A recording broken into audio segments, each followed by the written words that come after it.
Assalamualaikum warahmatullahi wabarakatuh. Innal hamdalillah nahmaduhu wa nasta'inuhu wa nastaghfiruh wa na'udzu billahi min shururi anfusina wa sayyiati a'malina may yahdihillahu fala mudilla lahu wa may yudlil fala hadiya lahu. Antara yang paling, sebetulnya semuanya paling ya. Semuanya paling. Tapi di antara yang insight-nya adalah keberhasilan Rasul dalam mendidik generasi sehingga menghasilkan generasi terbaik sepanjang masa. Bayangkan Pak, ya. Semua yang dididik Nabi itu menjadi bintang semuanya. Ratusan sahabat yang bertemu, yang berkategori sahabat, orang yang beriman dan bertemu dengan Rasul sallallahu alaihi wasallam dan wafat dalam keadaan iman, maka dia disebut sebagai sahabat. Semua yang berkategori sahabat radhiyallahu anhum ajmain, Allah ridha kepada mereka, dan semuanya ini punya kemampuan yang istimewa. Rasulullah itu kalau punya sahabat ya, kalau punya murid bahasanya, karena sahabat itu semuanya adalah murid Rasul sallallahu alaihi wasallam, itu kadang-kadang setengah-setengah nang kayak kita nih. Amunnya pintar benar, mun ahli nasab benar,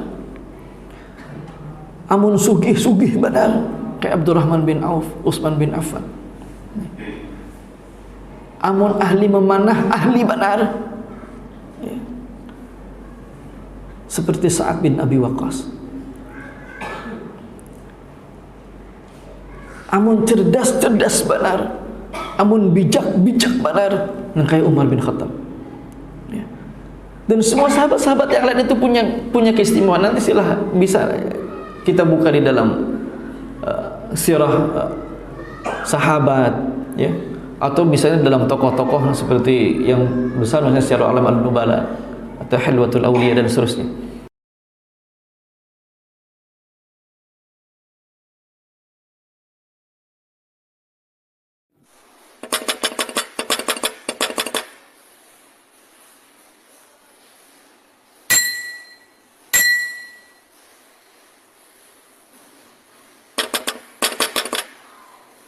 Dan Islam.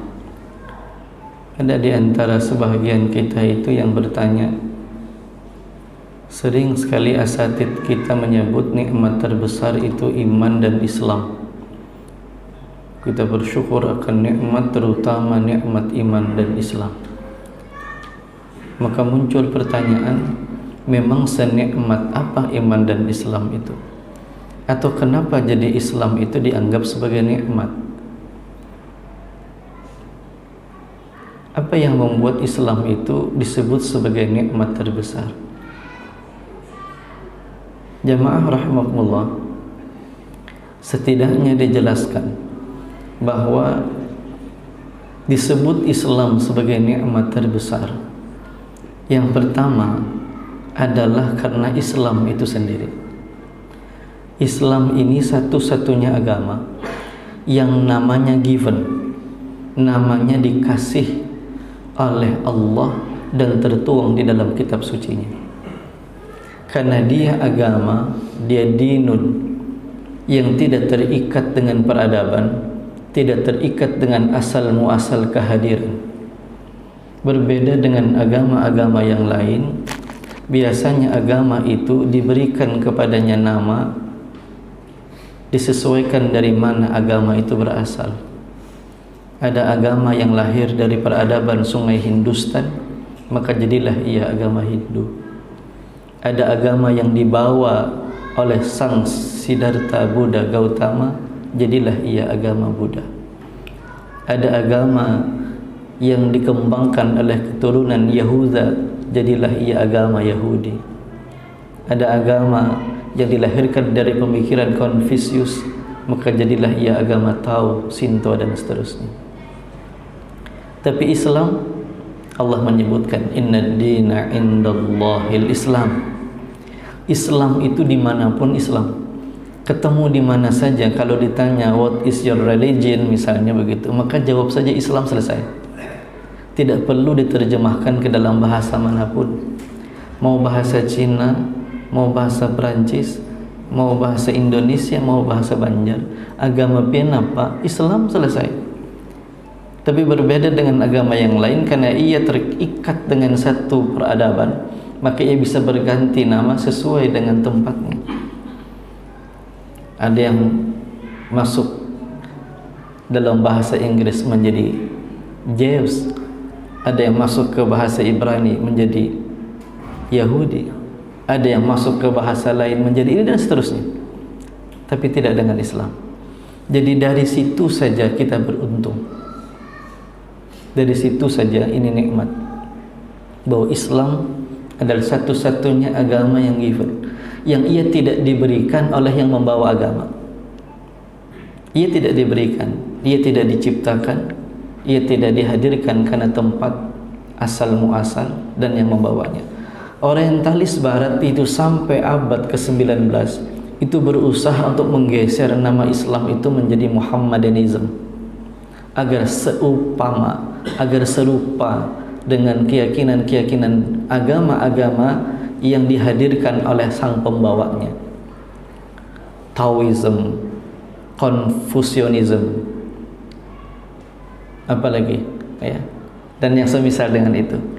Jadi seolah-olah mereka ingin bahwa ini agama Muhammad, maka mereka menyebutnya dalam beberapa kitab orientalis disebut masih dengan istilah Muhammadanism, ya. Atau ada yang pula yang menyebut sebagai agama orang Arab. Tapi semua tidak berhasil. Semua tidak berhasil dan tetap Islam adalah agama yang genuine. Namanya ia tidak mengalami perubahan karena ia bukan berasal dari satu kehadiran dari satu peradaban. Yang kedua, kita beruntung dan bersyukur dengan Islam itu karena inilah satu-satunya agama yang orisinalitasnya terjaga sampai belasan abad. Kita yakin, Pak, kita yakin salat maghrib yang kita lakukan tadi itu tidak jauh berbeda dengan salat maghrib yang dilakukan 1400 tahun yang lalu. Rakaatnya sama, gerakannya sama, mengawalinya sama, Fatihahnya sama, yang dibaca surahnya, kemudian bentuk rukuk, sujud dan sampai tahiyatnya sama. Tidak bergeser. Dari ujung barat sampai ujung timur, dari utara sampai selatan, salat maghrib itu 3 rakaat dan tidak ada pergeseran dari sejak 1400 tahun yang silam. Mana ada dalam kurun panjang sejarah peradaban dan agama dunia yang ritual satu peribadatan tidak berubah, hanya Islam. Nanti bisa dilihat dalam sejarah agama, misalnya bagaimana kaum Kristiani dulu beribadah, kemudian bagaimana hari ini perbandingannya. Bagaimana kaum Yahudi beribadah, lalu bagaimana hari ini perbandingannya. Dan semua agama yang lain, bahkan termasuk agama-agama ardi, ya, agama-agama bumi, apalagi ya, ritual mereka sesuai dengan keinginan rahib mereka, sesuai dengan kultur masyarakat yang memungkinkan untuk dilakukannya. Karena tempat ibadah bisa jadi mempengaruhi cara ritual agama tertentu meskipun mengklaim dengan agama yang sama. Yang kira-kira undakannya lebih tinggi tentu berbeda langkahnya dan cara ritualnya dengan undakannya yang lebih rendah gitu. Karena tergantung tempat peribadatannya. Tapi bagi kita, mau masjidnya tinggi, mau masjidnya di bawah tanah, mau masjidnya dimanapun, jumlah rakaat tidak berubah, bahkan waktunya tidak bergeser. Maghrib itu ya sejak terbenamnya matahari ya, sampai nanti hilangnya mega merah ya, atau apa, lembayung merah. Subuh juga demikian, zuhur juga demikian, dan seterusnya. Karena itulah maka umat ini harus bangga, bersyukur. Kita tidak ada yang berubah, Pak. Ya, tidak ada yang berubah. Dan bahkan karena itulah kita ini dihirii. Cuman sayangnya kita ini kada pede. Sayangnya kita ini kada pede. Maka Majelis Ulama Indonesia, walhamdulillah ala kulli hal, mengembalikan rasa percaya diri umat ini yang sudah mulai bergeser. Kada pede lawan salam, lalu muncullah salam lintas agama. Maka kemudian dalam hasil fatwa terakhir, ya, ijtima' Komisi Fatwa Majelis Ulama Indonesia se-Indonesia, ya, 28 sampai 31 Mei 2024 yang lalu, menghasilkan di antara keputusan yang penting adalah haram hukumnya salam lintas agama. Ya. Yang hari ini kan membudaya, mau kada mau kulo ni pejabat pang Pak Ejar. Ini mohon maaf lah pejabat itu ngalih pang sedikit nih lah. Ya. Nang kayak pakah fatwa ni kan nih. Ya. Padahal didasari karena urusan salam ini adalah menyangkut urusan ibadah, yang tidak boleh di situ ada sinkretisme, ada penggabungan, ya, yang tidak boleh ada saling bercampur, sebagaimana pula istilah dengan doa bersama. Maka salam lintas agama yang di situ ada ungkapan Assalamualaikum warahmatullah, ini sebuah ungkapan yang sangat indah dan cukup untuk itulah kita mengucapkannya. Bahkan ucapan ini sebetulnya di dalam satu hadis adalah ungkapan yang sangat dihirii oleh umat yang lain, terutama orang Yahudi, ya. Tidaklah kaum Yahudi iri kepada kalian sebagaimana mereka iri atas ucapan salam dan ucapan amin kalian, di dalam Sunan Ibnu Majah, ya. Jadi orang-orang Yahudi itu iri kita punya salam, ya. Dan salam kita ini tidak bergeser lagi-lagi. Kemana aja kita, mau tetamu di Eropa Barat kah, di Eropa Timur kah, di Timur Tengah kah, salam kita sama, Pak. Itu enaknya. Disitulah letak nikmatnya. Akhlak kita itu universal. Akhlak kita itu universal. Di mana saja kita itu berlaku syariatnya dan tidak ada perubahan di dalamnya. Mau masuk WC kemana aja, WC di mana aja, Anda kan WC itu. Mau ke luar negeri ke WC itu sama bacaannya, Allahumma inni a'udzubika minal khubuthi wal khaba'is. Nyaman. Kadang ngalih. Makanya kalau pian naik pesawat, itu yang paling kada berubah doanya doa umat Islam, ya. Karena bisa lain pesawat, bisa lain doanya, amun doa nang lain, ya. Nang pesawat nang warna habang kepanjangan ja doa nang untuk agama tertentu, nang di sebelahnya lagi bisa belain doanya. Kenapa? Ya karena tidak ada aturannya. Di kita itu sama. Allahu Akbar, Allahu Akbar, Allahu Akbar. Subhanalladzi sakhkhara lana hadza wa ma kunna lahu muqrin wa inna ila rabbina lamunqalibun. Allahumma inni as'aluka fi safarina hadzal birra wat taqwa wa minal amali ma tarda ila akhir. Di mana jadi tulis mesti gitu. Kenapa? Memang itu doanya. Memang itu. Kan usah lain-lain. Tapi yang lain karena ini sifatnya bikinan, maka tergantung nang maulah. Ini tenyaman nang ini ulahannya jan. Nah ini tersingkat pang sedikit. Bisa lain redaksinya satu dengan yang lain. Jamaah rahimakumullah, ini keuntungan. Karena itu kita bersyukur dengan Islam. Yang ketiga, kita ini beruntung dengan Islam karena kita ini punya role model abadi, Nabi Muhammad sallallahu alaihi wasallam. Sehingga kita ini tidak perlu repot memikirkan bagaimana cara menyembah, bagaimana cara hidup.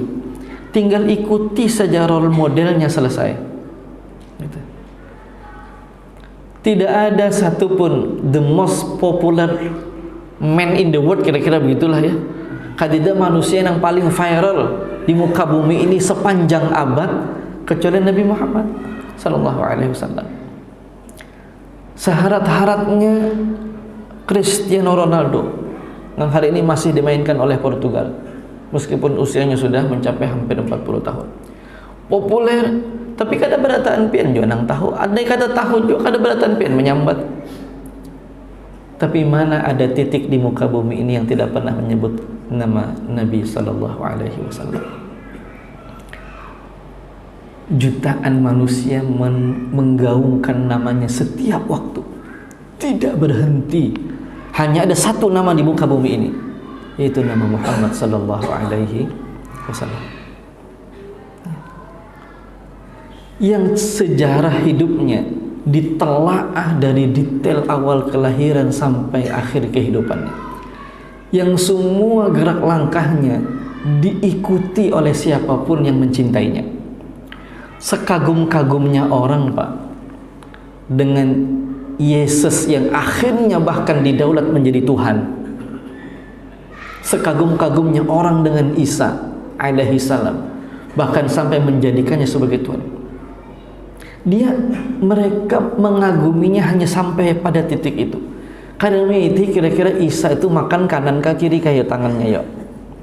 Kira-kira mun hendak guring ya, mengibahkah kadakah dulu tilam tuh. Kira-kira mun masuk wisi batis kiri kah batis kanan kana berdahulu. Ini Rasulullah sallallahu alaihi wasallam, detail hidupnya, seinci langkahnya itu diitihi dan ingin diikuti oleh mereka yang mencintainya. Bayangkan, dari mulai bangun, sidin bangun nang kayak apa, sidin katujunya apa, nang sidin kada suka apa, itu dikaji, diulang, diteladani, diamalkan. Sekagum-kagumnya orang sama Hitler, itu yang dikaji cuman kemampuan militernya. Orang tidak pernah membicarakan bagaimana kehidupan romansa keluarganya bersama dengan istri dan anak-anak. Orang makan mungkin nggak akan mengkaji itu, tapi tidak dengan Rasulullah. Bagaimana kehidupan rumah tangganya, bagaimana strategi militernya, bagaimana cara dagangnya, bagaimana kemampuan manajerialnya, bagaimana sistem pengajaran dan pendidikannya yang begitu berhasil. Maka di antara disebutkan oleh Raghib As-Sirjani rahimahullah, di antara yang paling, sebetulnya semuanya paling ya, semuanya paling, tapi di antara yang insight-nya adalah keberhasilan Rasul dalam mendidik generasi sehingga menghasilkan generasi terbaik sepanjang masa. Bayangkan, Pak ya, semua yang dididik Nabi itu menjadi bintang semuanya. Ratusan sahabat yang bertemu, yang berkategori sahabat, orang yang beriman dan bertemu dengan Rasul sallallahu alaihi wasallam dan wafat dalam keadaan iman, maka dia disebut sebagai sahabat. Semua yang berkategori sahabat radhiyallahu anhum ajmain, Allah ridha kepada mereka, dan semuanya ini punya kemampuan yang istimewa. Rasulullah itu kalau punya sahabat ya, kalau punya murid bahasanya, karena sahabat itu semuanya adalah murid Rasul sallallahu alaihi wasallam, itu kadang-kadang setengah-setengah nang kayak kita nih. Amunnya pintar benar, mun ahli nasab benar, amun sugih benar, kayak Abdurrahman bin Auf, Utsman bin Affan. Amun ahli memanah, ahli benar ya, seperti Sa'ad bin Abi Waqqas. Amun cerdas benar, amun bijak benar, nang kayak Umar bin Khattab. Dan semua sahabat-sahabat yang lain itu punya keistimewaan. Nanti bisa kita buka di dalam sirah sahabat ya, atau misalnya dalam tokoh-tokoh seperti yang besar, misalnya Sirah A'lam An-Nubala atau Hilwatul Awliya dan seterusnya. Dahsyat ya. Semuanya bintang, dan itu hasil didikan Rasulullah sallallahu alaihi wasallam. Semuanya dipelajari. Gimana cara Nabi mendidik? Dipelajari. Bahkan dilakukan uji saintifik, pendekatan secara empirik ilmiah. Benar enggak? Diuji. Mana ada ucapan manusia yang diuji orang? Ya. Apakah ada ajarannya? Mana misalnya ya? ajarannya. Kita sebutlah Confucius, ajarannya Tao, ajarannya bahkan Yesus yang kemudian diuji secara saintifik. Tapi mana-mana yang Rasul SAW sampaikan terkait dengan urusan dunia, maka itu diuji dan terbukti. Ya. Udah mulai dari masalah hijamah lah, ya. Mulai janganlah berobat dengan yang dibakar dengan api. Ada apa? Dikaji. Ya. Sebaik-baiknya obat, diantaranya ya adalah madu dan habbatus sauda. Dikaji madunya, kenapa jadi hebat, ya. Dan terbukti lagi-lagi, kan begitu. Jadi prototipe, kita nggak perlu repot. Gimana cara menyembah? Nggak usah repot. Tidak perlu kita berkreasi, tidak perlu melakukan inovasi. Cukup lihati saja, sallu kama ra'aitumuni usolli, selesai. Nggak usah terlalu bingung kita bagaimana sebagaimana umat yang lain memikirkan bagaimana cara menyembah Tuhannya. Umat yang lain kan mencoba untuk mencari bagaimana cara menyembah Tuhan yang sebenarnya, karena tidak ada prototipenya, tidak ada role modelnya. Silahkan saja dicek, akan sangat berbeda satu wilayah dengan wilayah yang lain cara ritualnya. Tidak ada. Karena itu kita beruntung dengan Islam, kita bersyukur dengan Islam. Dan yang terakhir, kita beruntung dengan Islam karena kita punya Allah. Kita punya konsep ketauhidan. Allah mengenalkan namanya sendiri. Innani anallah la ilaha illa ana fa'budni. Qul huwallahu ahad.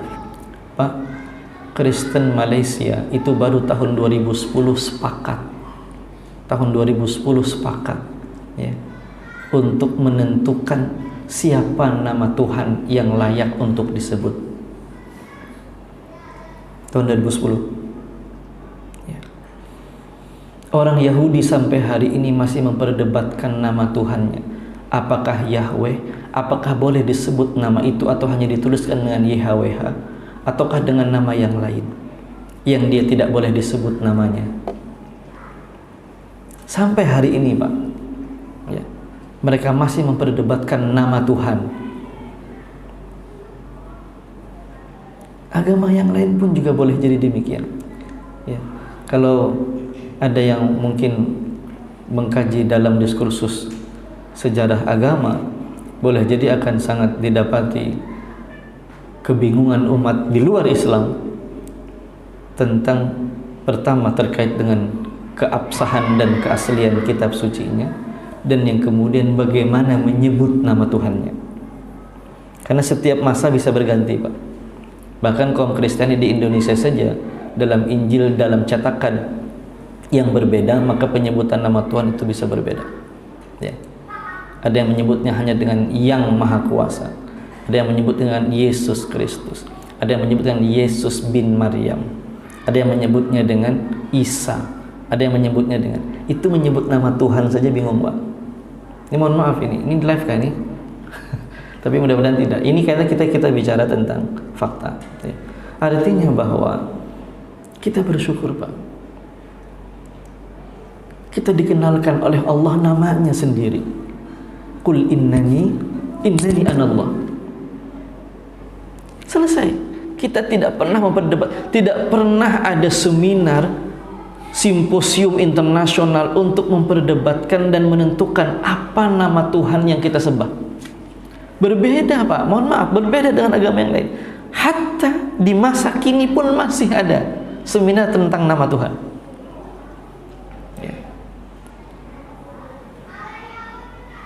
Yang terkait dengan ini juga menjadi, apalagi surah Al-Ikhlas gitu ya, yang menjelaskan tentang konsep teologi di dalam Islam yang sangat sederhana, sangat mudah dicerna, bisa difahami oleh lulusan TK sampai lulusan S3. Pokoknya, sederhananya, semua bisa mencerna Tuhan itu satu. Qul huwallahu ahad. Dan ini menjadi antitesa dari semua keyakinan bahwa Tuhan itu berbilang. Yang betul-betul orisinil dan terjaga, dan satu-satunya yang genuine, Pak, tentang konsep berketuhanan yang monoteism itu hanya Islam. Silahkan cari agama yang lain, maka akan ditemukan Tuhan berbilang. Meskipun mengklaim mereka sebagai penganut paham monoteism agama, tapi tidak ada yang asli, yang sederhana. Man rabbuka? Allah, selesai. Boleh anak lulusan TK sampai S3 jawabannya sama. Kadang-kadang Allah Tuhan satu. Tidak perlu repot harus kuliah teologi untuk memahami bagaimana Tuhan bisa satu kemudian bisa jadi gitu. Atau dari banyak kemudian jadi satu. Nah, ini perlu kajian yang dalam, kuliah sampai sekian panjang pun nggak selesai. Bagaimana mampu memahami tentang satu jadi sekian, sekian jadi satu. Dalam Islam tidak. Qul huwallahu. Dan konsisten. Dari dulu Allah itu satu. Kapanpun Allah itu satu. Dimanapun Allah itu satu. Di mana saja dan kapanpun masanya, dalam situasi apa saja, Allah itu satu. Satu dalam asmanya, satu dalam sifatnya. Sederhana kan, Pak? Selesai. Ya. Gak perlu banyak mikir. Dalam hal ini bagi yang awam selesai. Cukup. Allah itu satu. Gitu. Maka jawaban ini akan sama antara lulusan TK sampai S3. Hanya kadarnya saja boleh jadi yang berbeda. Tapi hal itu tidak berubah. Biar mengkaji berhimat-himat tentang konsep teologi, pasti ujung-ujungnya sama, Allah itu satu. Ada mungkin biar berhimat-himat timbul tak lain, berarti ini ada nang siwah tak? Ya. Di sini. Ya. Qul huwallahu ahad. Allahus samad. Allah tempat bergantung. Kata Muhammad Abduh di dalam tafsirnya, ini lagi-lagi menjadi antitesa atas keyakinan umat terdahulu bahwa Tuhan itu sangat jauh dijangkau sehingga perlu untuk menggantungkannya kepada yang lain agar bisa dekat.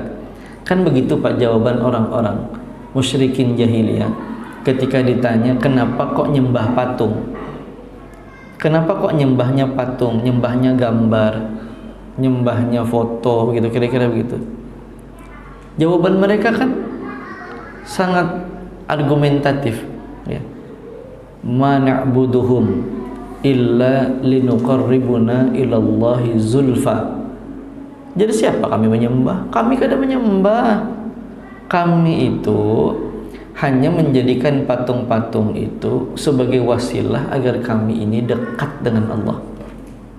Sebab mereka kalau ditanya, siapa Tuhan kalian? Ya, jawabannya adalah Allah. Qalu rabbuna Allah. Mereka akan menjawab Tuhan kami Allah. Lalu kenapa kok nyembahnya patung? Kok nyembahnya minta penglaris, kok pakai pasang foto, kok pakai pasang ini dan seterusnya? Apa jawaban mereka? Kami tidak mengharapkan rezeki dari gambar itu, kami tidak mengharapkan rezeki dari patung itu, kami tidak mengharapkan rezeki dari nang kucing itu, bukan. Itu hanya wasilah agar keinginan kami lebih cepat sampai kepada Allah. Kira-kira bedakah jawaban nang bahari lawan nang bahini? Kok kurang lebih ya kalau lah? Kurang lebih lah. Jadi ini kan sama mirip lah kurang lebih jawabannya. Maka ayat ini Allahus Samad ini menjadi antitesa bahwa Allah itu tempat gantung. Tidak perlu ada perantara lain karena Allah itu dekat. Dan kita menggantungkan harapan langsung kepada Allah. Allahus Samad. Lam yalid wa lam yulad. Ini yang tadi ulun sampaikan, bahwa ketauhidan ini atau konsep monoteisme dalam Islam ini yang paling murni. Kenapa? Karena lam yalid wa lam yulad ini menjadi jawaban dari semua keyakinan agama, Pak. Pian boleh cek. Kira-kira nih lah, mudah-mudahan ulun salah, tapi kalaupun salah bisa mungkin dikonfrontir. Bahwa semua agama itu meyakini Tuhan itu punya anak, Pak. Oh, sampai Isa, Pak? Semua agama itu meyakini Tuhan itu punya anak. Kenapa? Karena terkait dengan ayat yang kedua tadi. Tuhan itu terlalu jauh. Ya, terlalu jauh. Kalau ulun bilang jauh ke atas, ini yang Asy'ariyah jangan protes lah. Ya. Kalau karena yang Asy'ariyah ya berbeda pahamnya dengan yang Asy'ariyah. Tapi ala kulli hal semuanya Ahlus Sunnah wal Jamaah. Kita tidak membahas di situ karena di Muhammadiyah juga itu tidak diprioritaskan untuk dikaji, untuk dibahas. Tidak ingin terjebak pada dialektika antara faham Asy'ariyah dengan Asy'ariyah. Ya. Maka di dalam matan ya MKCH, keyakinan dan cita-cita hidup Muhammadiyah, termasuk dalam muqaddimah anggaran dasar itu sangat berimbang, ya, sangat berimbang untuk memahami itu, ya, sehingga tidak terlalu dipersoalkan terkait dengan konsep itu. Jamaah rahimakumullah, karena mereka meyakini Tuhan itu jauh, maka mereka berimajinasi bahwa kalau Tuhan itu jauh, dia pasti dong punya wakil. Ya, kira-kira nang kawa-kawa kita jamah yang kita indra nih kadosa Tuhannya anaknya gini, anaknya jegin. Maka jadilah di muka bumi ini ada titisan Tuhan. Apakah itu istilahnya titisan Sang Yang? Apakah titisan Dewata? Apakah istilahnya, dan seterusnya. Maka kalau dalam agama Kristiani ada Isa anak Tuhan, dalam agama Yahudi ada Uzair anak Tuhan, di dalam keyakinan agama Hindu ada Rama sebagai titisan Tuhan, ya. Ya, betul ya. Kemudian di keyakinan agama Yunani ada Zeus Hercules anak Tuhan. Kemudian dalam agama Buddha, ya, bahkan sampai Sung Gokong pun jadi perwakilan Tuhan dan seterusnya. Ini bukan dalam bentuk menghinakan, tetapi maksud kita bahwa keyakinan agama manapun itu meyakini bahwa Tuhan itu punya anak. Ya. Orang Jepang meyakini kaisarnya itu adalah anak Tuhan, maka itu titah kaisar adalah titah Tuhan. Ya. Dalam ajaran Taois, dalam keyakinan Jepang. Kemudian semua apalah ya, semua ya, perwakilan Tuhan, misalnya Wisnu itu punya perwakilan Rama, kemudian ada Siwa nanti punya perwakilan mana, dan seterusnya. Mereka punya titisan. Begitu pula semua dewata dalam keyakinan Yunani punya, ya. Pokoknya ada yang jadi Aquaman, ada yang jadi Hercules, ada yang jadi apakah begitu ya. Itu semua adalah bagian dari keyakinan bahwa Tuhan itu terlalu jauh, ya, di nirwana, kira-kira begitu. Maka dia punya anak titisan untuk sampai ke bumi, ke dunia. Maka lagi-lagi ini bentuk konsistensi ketauhidan. Ketika Allah mengatakan Qul huwallahu ahad, dikuatkan ayat itu dengan lam yalid wa lam yulad. Allah tidak beranak dan tidak diperanakan. Dan ini menjadi satu-satunya agama sejauh yang ulun tahu yang tidak memiliki bias keyakinan Tuhan itu satu dengan tidak adanya anak dan tidak diperanakan. Karena agama yang bahkan mengklaim monoteisme pun bahkan tetap mengakui adanya titisan, ya, adanya Tuhan yang berbilang, termasuk di situ ada anak Tuhan atau Tuhan yang dilahirkan. Maka yang terakhir, walam yakul lahu kufuwan ahad, dan tidak ada satupun yang serupa dengannya. Apapun yang ada dalam imajinasi kita tentang zat Tuhan, zat Allah, maka pasti yang terbayang adalah makhluk. Tidak mungkin tidak. Apapun ada dalam imajinasi dan dunia khayal kita membayangkan bagaimana Tuhan berhimat-himat, pokoknya Tuhan itu ada tapi lain pada manusia. Nah kayak apa yolah, dibayang-bayangkan jadi muha gajah, dibayang-bayangkan Tuhan itu lain pada manusia, tangannya banyak,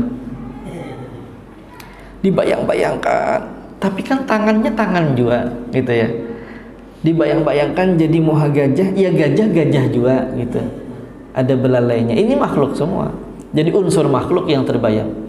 Dan kayak apa aja membayangkan sekuat-kuatnya membayangkan zat Allah, wujud Allah, pasti yang terbayang unsur makhluk. Nggak mungkin bisa, karena Allah sudah kunci itu, ya, sudah dikunci. Walam yakul lahu kufuwan ahad, tidak ada yang serupa dengan Allah. Nah kayak apa aja hendak dibayangkan mesti tidak akan serupa, mesti serupanya dengan makhluk.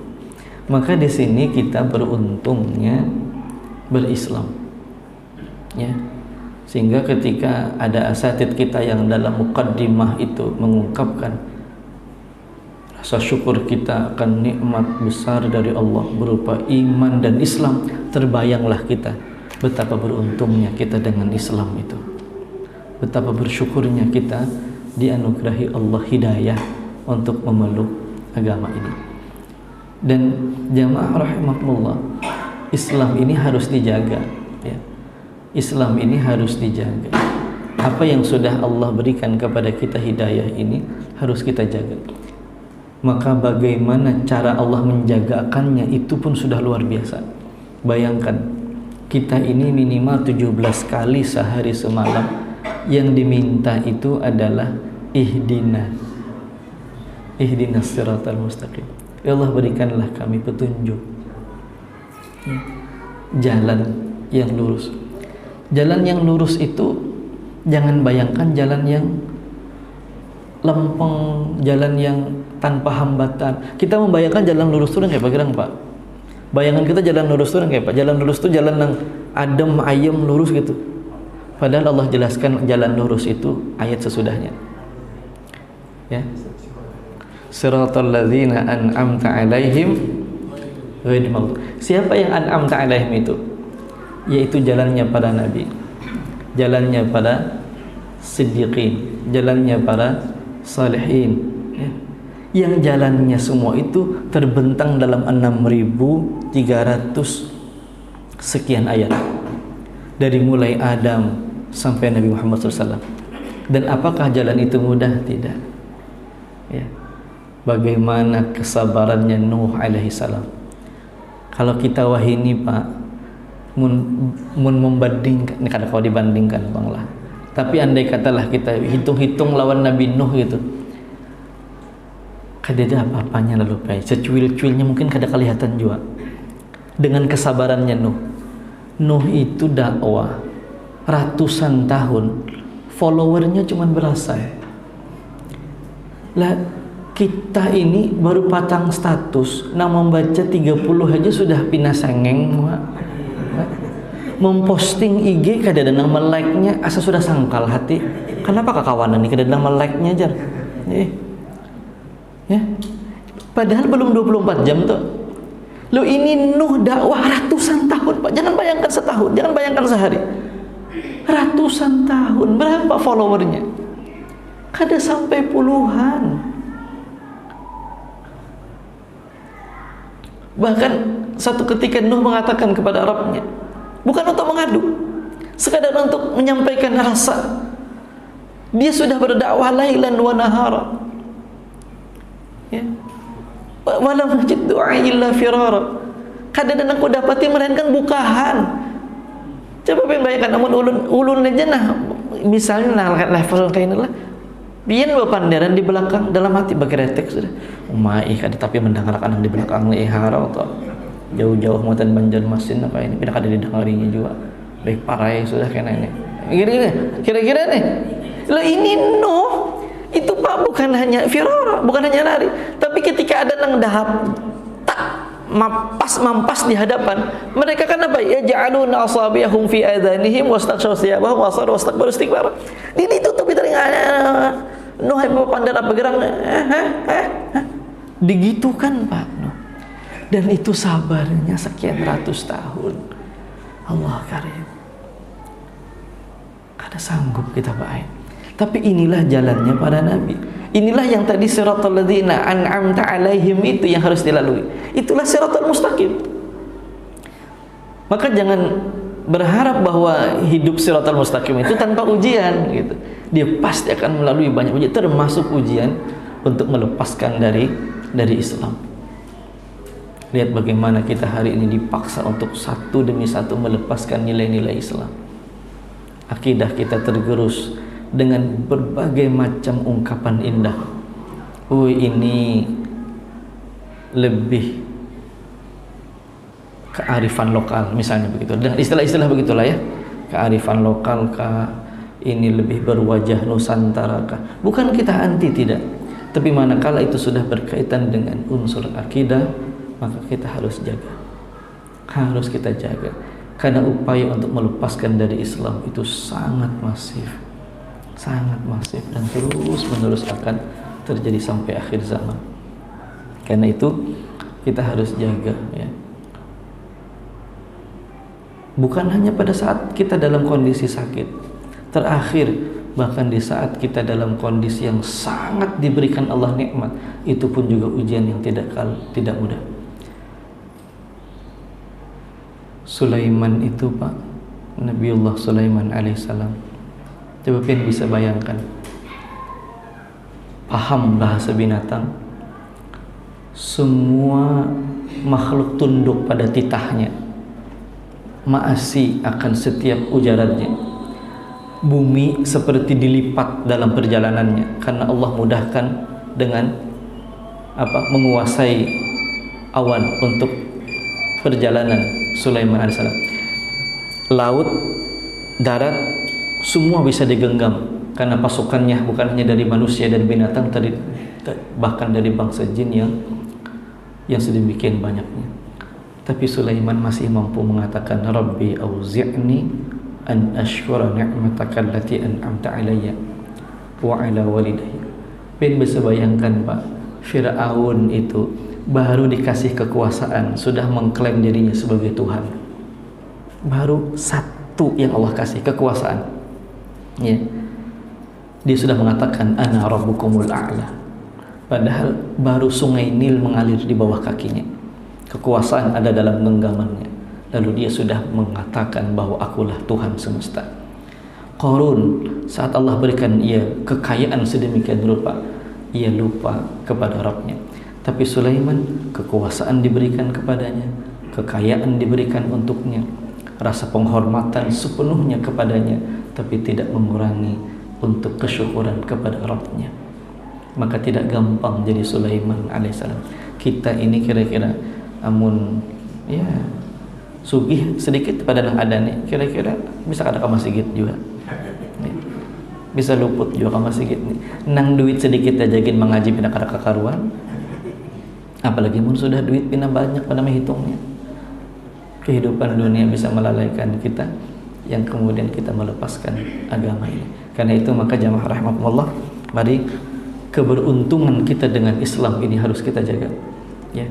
Kita bermohon kepada Allah ihdinas siratal mustaqim setiap waktu, Ya, minimal 17 kali. Karena ini perkara penting yang kita minta kepada Allah Subhanahu wa taala sebagai jalan keselamatan kita di dunia dan di akhirat nantinya. Demikian, ulun mohon maaf apabila ada salah dan khilaf. Ini sudah sampai Isya kalah. Nggih. Mudah-mudahan ini cukup menggantikan yang seharusnya Ustaz Haji Fauji. Jadi jadi Ustaz Ahmad Fitri karena nang berhalangan Fauji nah menggantikan Fauji Juwajar. Jadi ditelepon dari sebelum Jumat. Alhamdulillah bisa bermuajah bersilaturahim dengan Bapak Ibu hadirin di masjid ini. Mudah-mudahan kegiatan dan pertemuan kita ini diberkahi Allah Subhanahu wa taala. Kita akhiri dengan doa kifaratul majlis. Subhanakallahumma wa bihamdika asyhadu an la ilaha illa anta astaghfiruka wa atubu ilaik. Walhamdulillahirabbil alamin. Assalamualaikum warahmatullahi wabarakatuh.